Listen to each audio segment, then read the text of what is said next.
Communication एक energy है जो आप अपने थॉट्स, अपने वर्ड्स और कई बार अपने एक्शंस, एक्सप्रेशंस के जरिए भी जाहिर करते हैं। लोग कहते हैं कि बड़ी ताकत के साथ बड़ी जिम्मेदारी भी आती है।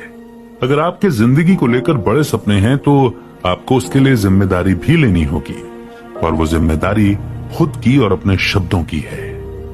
शायद आपको नहीं पता होगा, लेकिन सही शब्दों के इस्तेमाल का आपकी जिंदगी पर बहुत असर पड़ सकता है।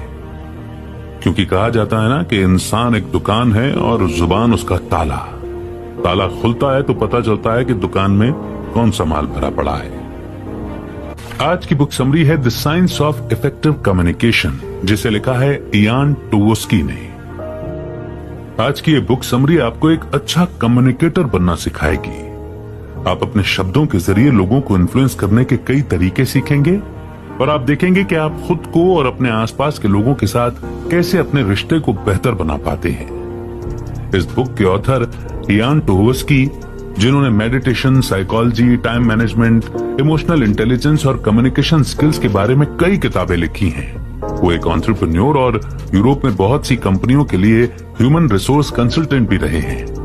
इयान का माइंडफुलनेस फॉर सक्सेस नाम का एक ब्लॉग है, जहां वो खुद का बेस्ट वर्जन कैसे बने और ऑसम लाइफ कैसे जिएं, इसके बारे में अपने ग्रेट आइडियाज शेयर करते हैं। तो आइए फिर बिना देर किए शुरू करते हैं आज की book summary, the science of effective communication by Ian टूवोस्की।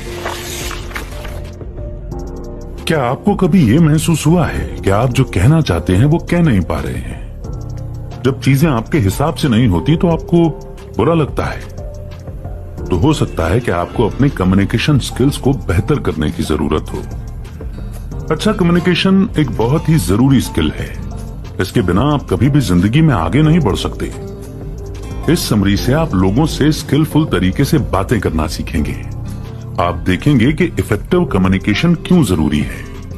अच्छे कम्युनिकेटर्स जिंदगी से वो सभी कुछ पा सकते हैं जो वो चाहते हैं, चाहे वो उनके पसंद की जॉब हो, अच्छे ग्रेड्स हो, रोमांटिक पार्टनर हो, वो सब कुछ पा सकते हैं। बहुत अच्छे कम्युनिकेशन स्किल से दोस्त बनाना भी आसान होता है। इस समरी से आप इफेक्टिव कम्युनिकेशन के बेसिक प्रिंसिपल सीखेंगे।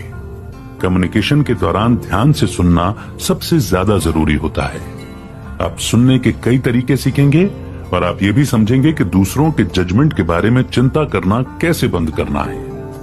आप ये भी सीखेंगे कि बातचीत के दौरान नेगेटिव होने से खुद को कैसे रोकना है। आपके नेगेटिव होने से कोई भी आपसे दूर जा सकता है। आप अपनी बातों से बिना दूसरों को ठेस पहुंचाए अपना पॉइंट ऑफ व्यू शेयर करना भी सीखेंगे। आप लोगों की तारीफ करना सीखेंगे, और दूसरों द्वारा किए गए अपमान या बुरे कमेंट से कैसे डील करना है ये भी सीखेंगे। और आखिर में आप ऐसे लोगों से आसानी से कम्युनिकेट करने के तरीके सीखेंगे जो सुन नहीं सकते। ये समरी आपको खुद को बेहतर बनाने में मदद करेगी। तो आइए इस स्किलफुल लर्निंग जर्नी की शुरुआत करते हैं इस पहले चैप्टर से, listening the most fundamental of all conversation skill. अच्छी बातचीत का बेसिक प्रिंसिपल होता है ध्यान से सुनना, लेकिन ज्यादातर लोगों के लिए बातचीत का मतलब होता है खुद बोलते जाना। दूसरे क्या कह रहे हैं वो उस पर ध्यान ही नहीं देते। इस वजह से लोग जो सुनते हैं उसका सिर्फ 25% ही याद रख पाते हैं। आपको शायद पता नहीं होगा कि बातचीत के दौरान ध्यान से सुनना इतना जरूरी क्यों है। जब आप कोई बातचीत शुरू करते हैं तब आप कुछ सीखते हैं। अलग अलग लोगों से इंटरेक्ट करके आप अपने नॉलेज को बढ़ाते हैं। इसलिए आप जिस इंसान से बातचीत कर रहे हैं उससे कुछ सीखने को मिलेगा, ये सोचकर उसे मेंटर के रूप में देखिए और उन्हें सुनना शुरू कीजिए। कम्युनिकेशन एक्सपर्ट जूलियन ट्रेजर का कहना है कि लोग सिर्फ 60% बातचीत पर ही ध्यान देते हैं। हम जानते हैं कि अगर हम कुछ भूल गए तो वो हम आसानी से किसी बुक या वीडियो में खोज सकते हैं, लेकिन हम अपनी माँ से हुई बातचीत को इंटरनेट में नहीं खोज सकते। उसके लिए हमें उस बातचीत में ध्यान देकर सुनना होगा। अच्छे से सुनने के लिए आपको इसके अलग अलग टाइप के बारे में पता होना चाहिए। उन्हें लिसनिंग अप्रोच कहा जाता है। ये बात करते समय आपकी पोजीशन के ऊपर डिपेंड करता है। पहला अप्रोच है क्रिटिकल लिसनिंग। ये तब होता है जब आप किसी बातचीत में फैक्ट्स को एनालाइज कर रहे होते हैं। जैसे आपका दोस्त आपको उसके नए फोन के बारे में बता रहा है, वो आपको बता रहा है कि इसकी स्क्रीन कितनी बड़ी है, प्रोसेसर कितना फास्ट काम करता है और इसके अंदर कितना डेटा स्टोर किया जा सकता है। जब आप उसे सुनते हैं तो आप उसकी बात को वेरीफाई करने की कोशिश करते हैं। आप सोच रहे होते हैं कि क्या उसका फोन सच में मार्केट के दूसरे फोन से बेहतर है। दूसरा है एम्पैथेटिक लिसनिंग। इसमें आप दूसरों को उनकी फीलिंग एक्सप्रेस करने में मदद करने के लिए सुन रहे होते हैं। जैसे आपकी दोस्त आपको बता रही है कि वो अपने बॉयफ्रेंड से ब्रेकअप के बाद कितनी दुखी है। आपकी पोजीशन इस सिचुएशन में आपकी दोस्त की जरूरत के हिसाब से होनी चाहिए। तीसरी अप्रोच है रिडक्टिव लिसनिंग। जैसे एक सर्जिकल नर्स हेड सर्जन के कमांड को फॉलो करती है। इस सिचुएशन में उसे उनके शब्दों को जल्दी सुनकर समझना होता है, तो उसे फैक्ट्स पर फोकस करके उसके ऊपर जल्दी से काम करना होता है। चौथा है एक्सपेंसिव लिसनिंग। जैसे आपकी दोस्त आपको बताती है कि वो अपने पति से तलाक के लिए केस फाइल करने वाली है। आप उसे उसके एक्स हस्बैंड के बारे में बात करते हुए सुनते हैं। वो बताती है कि उसके लिए लॉयर हायर करना कितना मुश्किल है। इस सिचुएशन में आप फैक्ट समझने के लिए सुन रहे हैं। ये एम्पैथेटिक लिसनिंग के जैसा ही है, लेकिन एक्सपेंसिव लिसनिंग इमोशन से ज्यादा फैक्ट्स पर फोकस करता है। पांचवा अप्रोच है पैसिव लिसनिंग। पैसिव लिसनिंग के लिए आपको कुछ भी नहीं करना पड़ता है। जैसे आपके पिता आपको बताते हैं कि वो कैसे गोल्फ कोर्स में गेम जीता करते थे। इस सिचुएशन में आपको रिएक्ट करने की जरूरत नहीं है। आप जानते हैं कि आपके पिता सिर्फ चाहते हैं कि कोई उन्हें सुने। आखिरी अप्रोच है एक्टिव लिसनिंग। ये तब होता है जब आप सवाल पूछते हैं और सामने वाले के शब्दों पर रिएक्ट करते हैं। एक्टिव लिसनिंग में आप सामने वाले को ये बताते हैं कि आप उन्हें सुनने में इंटरेस्टेड हैं। आपको किस लिसनिंग अप्रोच का इस्तेमाल करना है, ये सिचुएशन पर डिपेंड करता है। कई लोग एक्टिव लिसनिंग पसंद करते हैं क्योंकि दूसरों के द्वारा समझा जाना एक अच्छा एहसास होता है, लेकिन कई बार सिर्फ पैसिव लिसनिंग भी काफी होती है। How to stop fearing judgement. कुछ लोग बात करते समय सिर्फ सही शब्द चुनने में ही स्ट्रगल नहीं करते, बल्कि उन्हें इस बात का भी बहुत ज्यादा डर होता है कि उन्हें जज किया जाएगा। वो सोशल एंजाइटी डिसऑर्डर या SAD से जूझ रहे होते हैं। SAD पैनिक अटैक का कारण बन सकता है और एक इंसान को सोशली अलग थलग कर सकता है। हालांकि सभी लोगों को SAD टेंडेंसी नहीं होती, लेकिन हम सभी इस बात की चिंता करते हैं कि लोग हमारे बारे में क्या सोचते हैं। ये सच है कि लोग आपको जज करेंगे, आपके लुक्स या बिहेवियर को लेकर आपके बारे में ओपिनियन बनाएंगे, लेकिन आप हर समय कोई और इंसान बनने का दिखावा नहीं कर सकते। ऐसा करने से जिंदगी में कभी न कभी आप थक जाएंगे। आप हर किसी को खुश नहीं कर सकते, इसलिए सबसे अच्छा यही है कि आप खुद को एक्सेप्ट कर लें। खुद को एक्सेप्ट करने के लिए सबसे पहला स्टेप है अपना सेल्फ कॉन्फिडेंस बनाना। जब आप कॉन्फिडेंट होते हैं तब लोग क्या कह रहे हैं आप उसकी परवाह नहीं करते। अपने सेल्फ कॉन्फिडेंस को बनाने के लिए पहले आप अपने सेल्फ क्रिटिसिज्म यानी खुद की बुराई करने की सोच को चैलेंज कीजिए। जब आप खुद को दिन भर क्रिटिसाइज करते रहते हैं तब आप खुद को बुरा महसूस कराते हैं। मान लीजिए कि आपका दोस्त आपको बदसूरत और स्टूपिड बोलता है, तो आप कैसा महसूस करेंगे? पक्के तौर पर आपको बहुत खराब लगेगा। ठीक इसी तरह अगर आप खुद को पूरे समय यही कहते रहेंगे तो क्या आपको बुरा नहीं लगेगा? इससे उबरने के लिए खुद से नेगेटिव बातें करना बंद कीजिए। जब भी आप अपने लिए बुरा महसूस करते हैं तब स्टॉप शब्द को बार बार और जोर से कहिए, ताकि आपके ब्रेन को यह पता चल पाए कि आप सीरियस हैं। कॉन्फिडेंस हासिल करने का अगला टिप है अपने अंदर कोई स्किल डेवलप करना। कोई नई स्किल सीखिए, जैसे कि बेकिंग या पेंटिंग। तब आप खुद पर गर्व महसूस करेंगे। आप महसूस करेंगे कि आप एक काबिल इंसान हैं और इस तरह से आपको बात करने के लिए एक नया टॉपिक भी मिल जाएगा। आखिरी टिप है, लोग जो आपसे कहते हैं उसका असर खुद पर मत पड़ने दीजिए। अगर किसी को लगता है कि आप दिखने में खूबसूरत नहीं हैं, तो ये उनकी सोच या उनका ओपिनियन है। आप इस बारे में कुछ नहीं कर सकते। लेकिन अगर लोगों को आप बोरिंग और स्टूपिड लगते हैं, तो आप खुद को इंटरेस्टिंग और स्मार्ट बनाने में मेहनत कर सकते हैं। आप किसी के कॉन्फिडेंस को कुछ ही सेकंड में जज कर सकते हैं। जैसे सुजैन को ही लीजिए। वो घर लौटते समय अपने किसी नए पड़ोसी से मिली। वो इस बात से चौंक गई कि वो कितने कॉन्फिडेंट और अंडरस्टैंडिंग हैं। सुजन को लगा कि वो बहुत कम उम्र से ही बहुत सोशल यानी कि मिलनसार टाइप के शख्स रहे होंगे। वो उनकी तरफ खिंचाव महसूस करने लगी। बाद में उसे पता चला कि उसके नए पड़ोसी एक रिटायर्ड शेरिफ हैं। यानी वो कानूनी मामलों की देखरेख करने वाले ऑफिसर थे। इस तरह आप देख सकते हैं कि किस तरह सुजैन ने उनकी पर्सनैलिटी के बारे में कंक्लूजन निकालने के लिए क्लूज पर ध्यान दिया। वो रिटायर्ड शेरिफ इतने कॉन्फिडेंट इसलिए थे क्योंकि उन्हें खुद पर भरोसा था।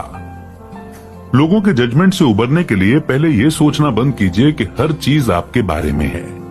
अगर आपको लगता है कि लोग हमेशा आपके बारे में सोचते रहते हैं तो आप गलत हैं। लोग घंटों दूसरों के बारे में नहीं सोचते। उनकी अपनी खुद की जिंदगी है जिसमें वो आगे बढ़ जाते हैं। जैसे आप कल रात पार्टी में गए थे और वहां आपने कुछ बेवकूफी भरा कह दिया। कुछ लोग आपके ऊपर हंस सकते हैं लेकिन वो घंटों इसके बारे में नहीं सोचते रहेंगे। इसलिए इस बारे में सोच सोच कर खुद को टॉर्चर मत कीजिए। खुद पर बहुत ज्यादा फोकस करना बंद कीजिए। इसके बजाय दूसरों पर फोकस कीजिए। जब आप दूसरों से बात करते हैं तो आपको लग सकता है कि वो आपको जज कर रहे हैं, लेकिन उन्हें बेहतर जानने की कोशिश कीजिए। आपको एहसास होगा कि वो भी परफेक्ट नहीं है। आपकी तरह वो भी बस एक इंसान है। आप उन्हें जितना जानेंगे उतना ही ज्यादा वो फ्रेंडली बनेंगे। नेक्स्ट चैप्टर है avoiding excessive negativity in your social interactions.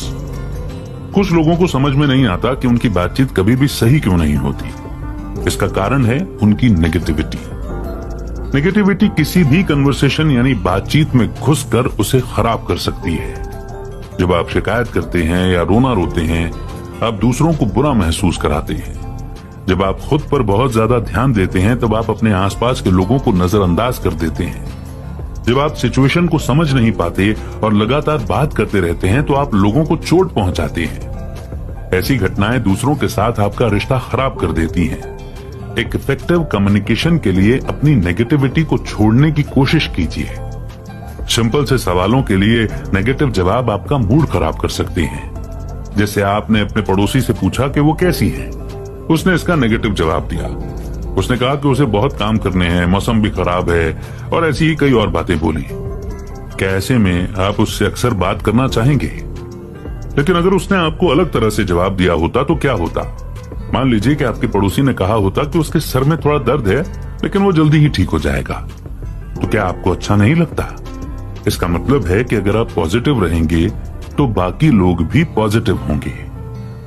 अपना खराब एक्सपीरियंस लोगों से शेयर करना गलत नहीं है, लेकिन आपको अपनी परेशानियों का बोझ उन पर नहीं डालना चाहिए। मान लीजिए कि एक दिन आपकी कार खराब हो जाती है और आपका फोन खो जाता है। घर लौटकर आपके पार्टनर के साथ बहस हो जाती है।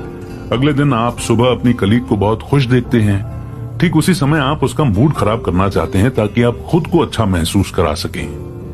अब ये आपको नहीं करना चाहिए, क्योंकि धीरे धीरे लोग आपसे कन्नी काटने लगेंगे। इसके बजाय आप खुद को और आप जिससे बातचीत कर रहे हैं दोनों को खुश करने की कोशिश कर सकते हैं। मूड को हल्का करने की कोशिश कीजिए ताकि आप दोनों ही बात करने में कंफर्टेबल महसूस करें। ऐसा समय भी आएगा जब बातचीत के दौरान आपको कॉम्प्रोमाइज यानी कि समझौता करना पड़ेगा। जैसे आपके दोस्तों में से एक को लगता है कि रैना नाम की लड़की सुंदर है, लेकिन आपको ऐसा नहीं लगता। अगर उस समय आप तुरंत डिसएग्री करने लगेंगे तो वहां मौजूद सभी लोगों को बड़ा अजीब लगेगा। तो बातचीत को जारी रखने के लिए आपको यहां थोड़ा कॉम्प्रोमाइज तो करना पड़ेगा। लोगों को सबसे ज्यादा बुरा लगता है जब आप उनकी गलतियां गिनाते हैं, और बातचीत के दौरान ये बहुत भयानक हो सकता है। जैसे अगर आपका फ्रेंड जूलियन कोई एक शब्द ठीक से प्रोनाउंस नहीं कर रहा है तो उसे जाने दीजिए। उसे मत बताइए कि वो गलती कर रहा है, इससे उसे ठेस पहुंचेगी। इसे नजरअंदाज कीजिए। जब तक कि वो कुछ सीरियस नहीं करता तब तक उसे जाने दीजिए। और आखिरी प्रॉब्लम है सिर्फ अपने बारे में बात करना। एक बार टॉम नाम का एक आदमी अपने रिश्तेदारों से मिलने गया। वहां वो एक आदमी से मिला जिसका नाम रॉब था। रॉब उसकी कजन का पार्टनर था। जब टॉम ने रॉब से बात की तो रॉब सिर्फ अपने यूरोप के सबसे महंगे रिजॉर्ट में बताए हुए वेकेशन के बारे में बात करता रहा। रॉब टॉम के एडवेंचर्स के बारे में सुनने में बिल्कुल भी इंटरेस्टेड नहीं था। इस तरह से टॉम को इतनी चिड़चिड़ाहट होने लगी और वो जोर से बोलना चाहता था कि बस करो भाई, हो गया। इसे सेल्फ सेंटर्ड होना कहते हैं, यानी बस अपनी ही बात करते जाना। आपको कभी भी खुद को दूसरों से बेहतर नहीं दिखाना चाहिए। बहुत से कन्वर्सेशंस के फेल होने का ये मेन कारण है। डिस्कशन के दौरान दूसरे लोगों को भी अपना पहलू कहने का मौका दीजिए। तभी वो सही मायने में कन्वर्सेशन होगा। बातचीत में अच्छा ना होना एक ऐसी चीज है जो लोगों को इंफीरियर या कमतर महसूस कराती है, लेकिन आप पॉजिटिव रहकर इसे ठीक कर सकते हैं, क्योंकि समय और प्रैक्टिस के साथ आप बातचीत करने में बेहतर हो जाएंगे। नेक्स्ट चैप्टर है the ethical conversationalist, getting your views across and needs met without harming others. अच्छी कन्वर्सेशन स्किल बहुत अच्छे रिलेशनशिप बना सकती है, लेकिन अच्छा कन्वर्सेशन स्किल होने का मतलब झूठ बोलना नहीं है। झूठ बोलना कहीं भी सही नहीं होता। हाँ, कुछ सिचुएशन होते हैं जहां झूठ बोलकर एक इंसान बचकर निकल सकता है, लेकिन आगे चलकर इसके अनचाहे नतीजे भी हो सकते हैं। यही बात हंसी मजाक पर भी लागू होती है। कुछ जगह है जहां आप मजाक कर सकते हैं, लेकिन कुछ जगह ऐसी हैं जहां आप मजाक नहीं कर सकते। मजाक करते समय हमेशा ये ध्यान रखिए कि आप किसके साथ मजाक कर रहे हैं, ताकि आप उन्हें चोट ना पहुंचाएं। चलिए बातचीत के दौरान झूठ बोलने और मैनिपुलेट करने के बारे में डिस्कस करते हैं। इमेजिन कीजिए कि आप अपने दोस्त से आपके घर आते हुए एक बोतल सोडा लाने के लिए कहते हैं। आप यहाँ क्या कर रहे हैं? आप अपने शब्दों से उसके बिहेवियर को बदलने की कोशिश कर रहे हैं, और इसमें कुछ भी गलत नहीं है। जब तक कि कोई काम किसी को चोट नहीं पहुंचाता वो सही होता है। लेकिन कुछ लोगों का मानना है कि लोगों को मैनिपुलेट करना गलत है। मैनिपुलेट करने का मतलब है चीजों को अपने हिसाब से घुमाना। ये एक ऐसी कन्वर्सेशन स्किल है जो आज की दुनिया में सरवाइव करने के लिए इंसान के पास होना जरूरी है, लेकिन इसे सीखने से पहले कुछ चीजें हैं जिन्हें आपको याद रखने की जरूरत है। सबसे पहला, दूसरों का मन बदलने की कोशिश मत कीजिए, खासकर जब आप अपने फायदे के लिए ऐसा करना चाहते हैं। मान लीजिए कि आपकी एक दोस्त एक ऐसे इंसान को पसंद करती है जिसे आप पसंद नहीं करते, लेकिन आप ये भी जानते हैं कि वो इंसान बुरा नहीं है और शायद वो आपकी दोस्त को पसंद भी करता है। आप अपनी दोस्त को उसके साथ समय बिताने से रोकते हैं। इस तरह से आप अपने दोस्त की फीलिंग्स को चोट पहुंचा रहे हैं। अगर किसी तरह से उसे ये बात पता चल जाती है तो आप अपना दोस्त और भरोसा दोनों खो देंगे। दूसरा है, किसी की कमजोरी या मजबूरी देखकर उससे ऊंचा बनने की कोशिश मत कीजिए। मान लीजिए कि आप एक लॉयर हैं, आपके दोस्त ने आपको और कुछ कलीग्स को समय बिताने के लिए अपने घर बुलाया है। उनमें से एक अपने से नीचे फ्लोर पर रहने वाले पड़ोसी के बारे में बताता है जो बड़ा ही इरिटेटिंग है। वो आदमी कहता है कि वो अपने पड़ोसियों के खिलाफ उसे डिस्टर्ब करने के लिए केस करेगा। वो और चीजें भी बताता है जिसके लिए वो उन पर केस करना चाहता है। एक लॉयर होने के नाते आप जानते हैं कि वो ऐसा नहीं कर सकता, तो आप उसे सही जानकारी देकर उसका मन बदलने की कोशिश करते हैं, लेकिन क्योंकि उसे लॉ के बारे में ज्यादा पता नहीं है, इसलिए वो इससे घबराया हुआ और शर्मिंदा महसूस करेगा। तो झूठ बोलना कैसा रहेगा? हमें बचपन से ही सिखाया जाता है कि कभी झूठ नहीं बोलना चाहिए। हमारे पेरेंट्स हमसे हमेशा कहते आए हैं, लेकिन अगले ही पल हम उन्हें झूठ बोलते हुए सुनते हैं। तो आपको लगता होगा कि आखिर झूठ बोलना सही है या गलत? अगर आप झूठ के दम पर रिश्ते बनाते हैं तो वो जल्दी ही टूट जाएंगे। साथ ही आप किसी से झूठ बोलते हैं तो आप उसे धोखा दे रहे होते हैं। आगे चलकर वो आपके झूठ के कारण गलत फैसले ले सकते हैं। झूठ बोलना गलत है और ये कभी भी सही नहीं हो सकता, लेकिन कई बार कुछ सिचुएशंस में आप झूठ बोलकर बच सकते हैं।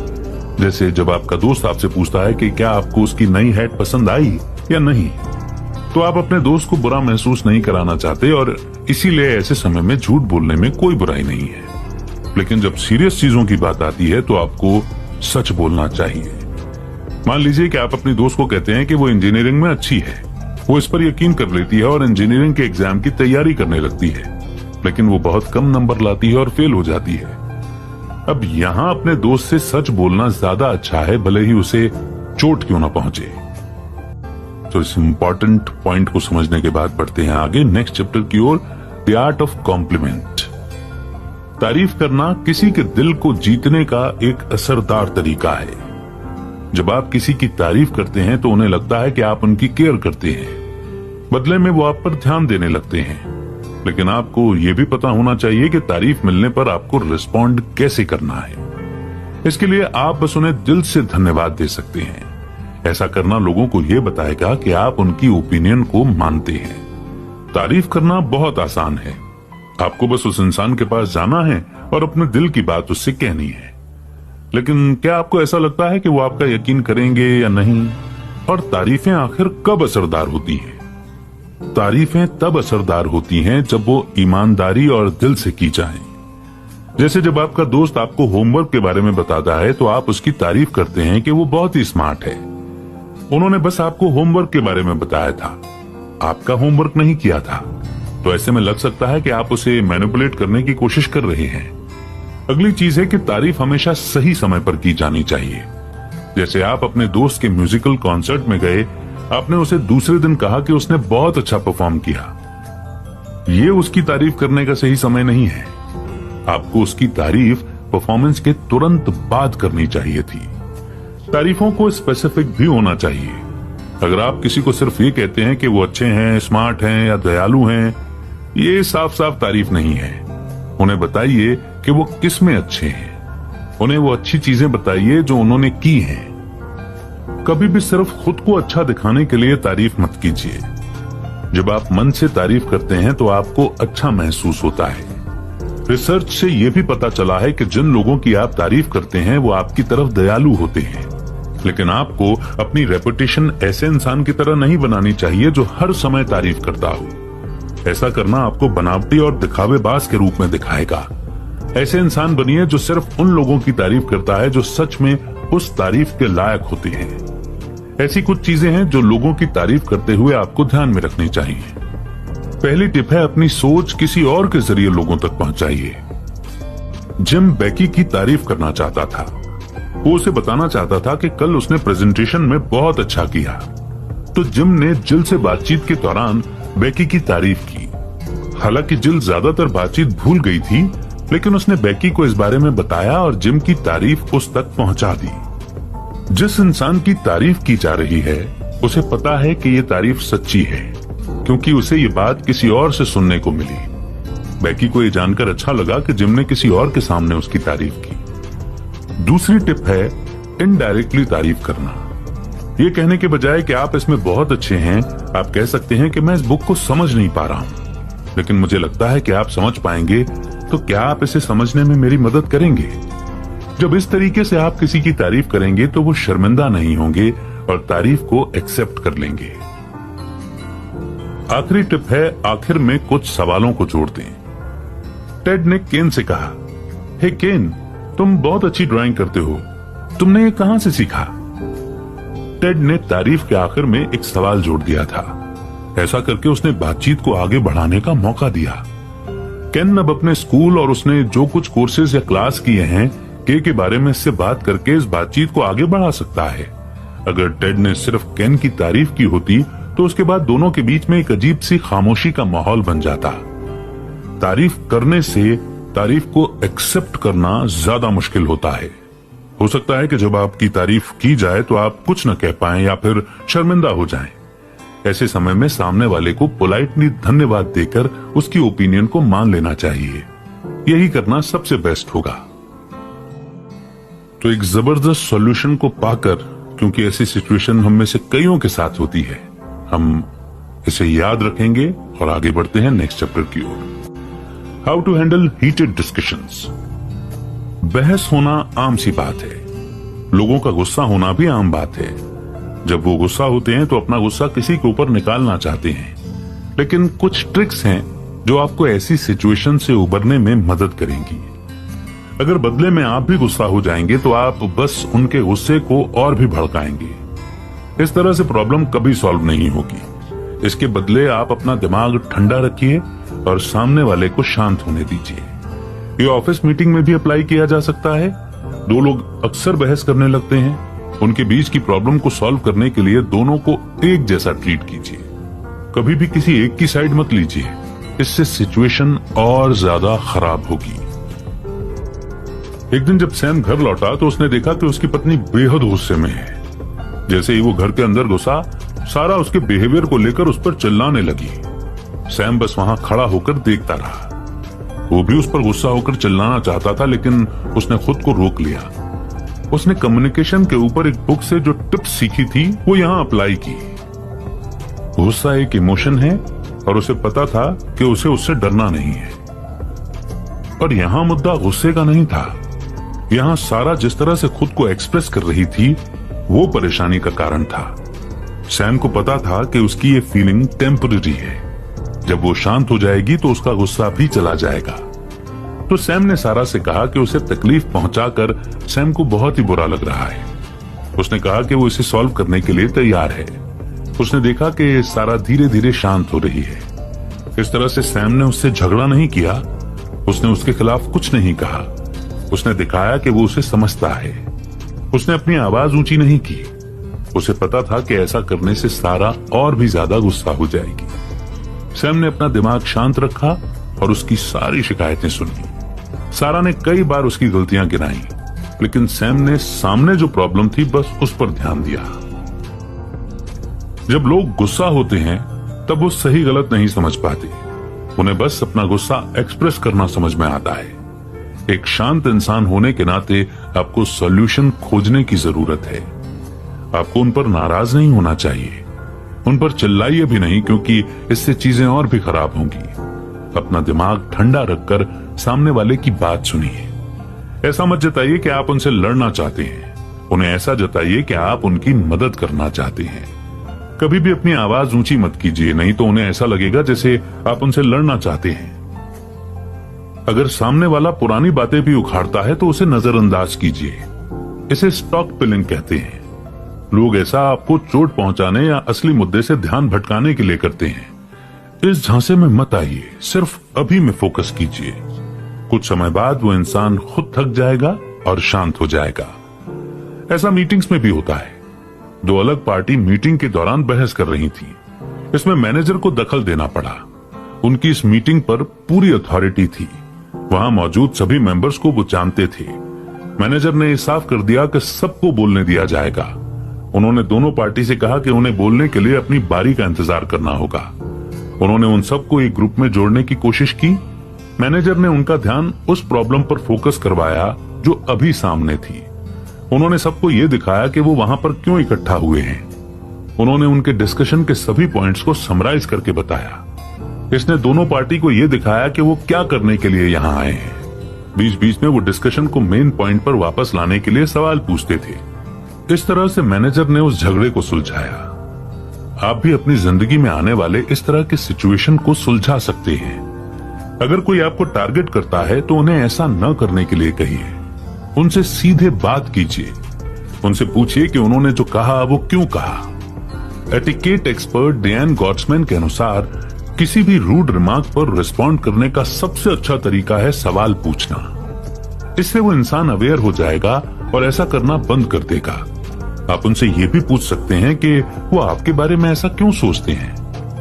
ऐसी सिचुएशन में शांत रहना उन्हें ऐसा करते रहने के लिए बढ़ावा देता है। अगर आप इंसल्ट का जवाब नहीं देंगे तो लोग आपको कमजोर समझेंगे। उन्हें बताइए कि अगर वो वर्बल अब्यूज जारी रखते हैं तो आप उनके खिलाफ शिकायत दर्ज करा सकते हैं, लेकिन इंसल्ट के बदले उन्हें इंसल्ट मत कीजिए। ऐसा करने से आप उनके लेवल पर गिर जाएंगे। नेशनल कॉन्फ्लिक्ट रेजोल्यूशन के प्रेसिडेंट स्टीव डनकिन का कहना है कि छोटी मोटी इंसल्ट को नजरअंदाज करना ठीक है। हो सकता है कि उस इंसान का दिन खराब हो या वो जानबूझकर आपको चोट नहीं पहुंचाना चाहता था, तो इसे जाने दीजिए। कई बार बढ़ती हुई बहस में आपको माफी मांगने वाला पहला इंसान बनना चाहिए। सामने वाले से कहिए कि आप समझते हैं। आप उन्हें बताइए कि आप ऐसा दोबारा नहीं होने देंगे। जैसे आपका पड़ोसी इसलिए नाराज है कि आपके कुत्ते ने उनका गार्डन खोद डाला। आप उस नुकसान की भरपाई करने का ऑफर कर सकते हैं। अगर वो आपकी माफी एक्सेप्ट नहीं भी करता तो उसे जाने दीजिए।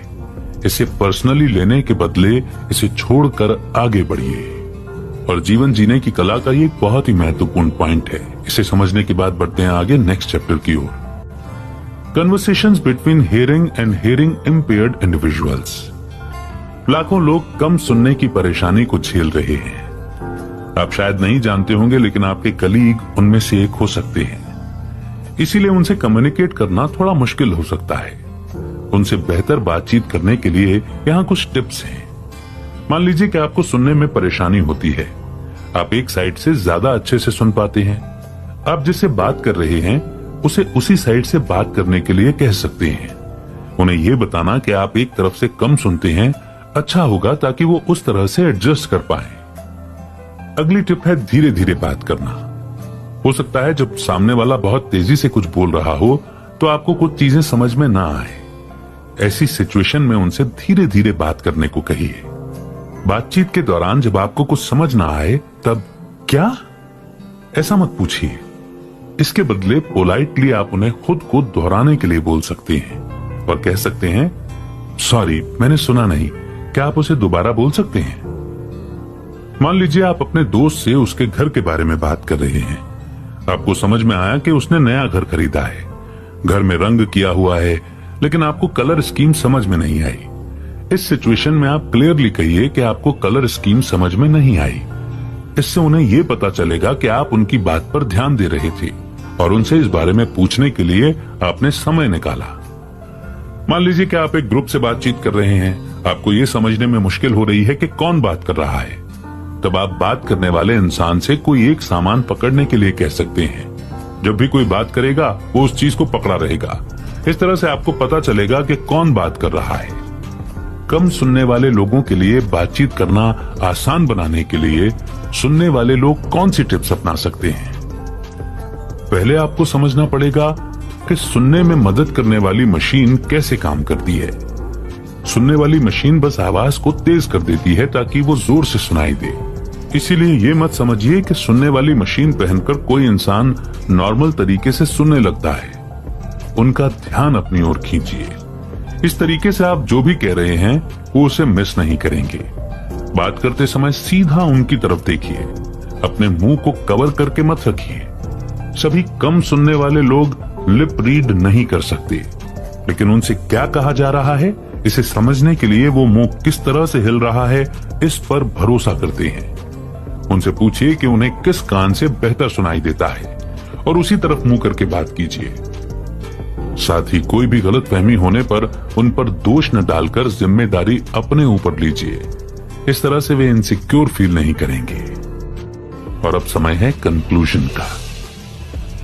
इस समरी में सबसे पहले आपने इफेक्टिव कन्वर्सेशन के बेसिक प्रिंसिपल को सीखा, जो है सुनना। हर बातचीत को सीखने के मौके के रूप में देखिए। अगर आप दूसरों को सुनते हैं तो आप अपनी नॉलेज को बढ़ा सकते हैं। दूसरा, आपने सीखा कि कैसे ये सोचना बंद करें कि लोग आपको जज कर रहे हैं। आप जैसे हैं खुद को वैसे ही स्वीकार कीजिए और खुद से नेगेटिव बातें करना बंद कीजिए। आप सबको खुश नहीं कर सकते, इसलिए वो कीजिए जिससे आपको खुशी मिलती है। तीसरा, आपने सीखा कि बातचीत के दौरान पॉजिटिव कैसे रहना है। शिकायत करने और अपना रोना रोने से बचिए। अगर आप बातचीत में हैं और बार बार नेगेटिव चीजें लाते रहेंगे तो हो सकता है कि लोग आपसे बात करना न चाहें। चौथा, आपने सीखा कि लोगों को तकलीफ पहुंचाए बिना कैसे अपने व्यूज शेयर करने हैं। बातचीत को सिर्फ अपने बारे में मत बनाइए। अगर सामने वाला कोई बहुत बड़ी गलती नहीं करता तो उनकी गलतियां निकालने से बचिए। पांचवा, आपने सीखा कि लोगों की तारीफ कैसे करते हैं। मन से की गई तारीफ से लोगों को पता चलता है कि आप सच में परवाह करते हैं। छठवां, आपने सीखा कि बहस में बदलती हुई बातचीत को कैसे संभालना है। पहले सामने वाले को शांत होने दें और उन्हें जो कहना है वो कहने दें। सॉल्यूशन खोजने में उनकी मदद करें। आखिर में आपने सीखा कि जिन लोगों को सुनने में परेशानी होती है उनसे अच्छे से कम्युनिकेट कैसे करना है। उनसे बात करते समय सीधा उनकी तरफ देखें और धीरे धीरे बोलें। उस बातचीत की जिम्मेदारी लें। कोई भी चीज सीखना आसान नहीं है। उस समय को याद कीजिए जब आपने चलना सीखा था। आप कई बार गिरे थे और खुद को चोट पहुंचाई थी, लेकिन आखिर में आपने चलना सीखा था और आज आप एक मैराथन दौड़ सकते हैं। यही एक अच्छा कम्युनिकेटर बनना सीखने पर भी लागू होता है। आप पहले फेल होते हैं, तभी आपको पता चलता है कि आपने क्या गलती की है, और जब आपको ये पता चल जाता है कि आपको क्या सुधारने की जरूरत है तो चीजें आसान हो जाती हैं। इस समरी की सिंपल टिप्स आपका जिंदगी भर साथ देंगी, और ये टिप्स जिंदगी भर साथ दें इसके लिए ये बहुत महत्वपूर्ण है, बहुत इंपॉर्टेंट है कि इस समरी के जितने भी की टेक अवेज थे, एक नहीं, दो नहीं, तीन नहीं, बल्कि जितने भी थे जिन्होंने भी आपको टच किया है उन्हें लिख लीजिए। उन्हें कमेंट सेक्शन में लिखिए ताकि वे हमेशा के लिए इम्प्रिंट हो जाएं और उनसे केवल आप नहीं बल्कि और लोग भी सीख सकें। तो आपके कमेंट्स का इंतजार रहेगा। बहुत जल्द एक नई बुक समरी के साथ फिर होगी आपसे मुलाकात। तब तक रखिए अपना बेहतर ख्याल।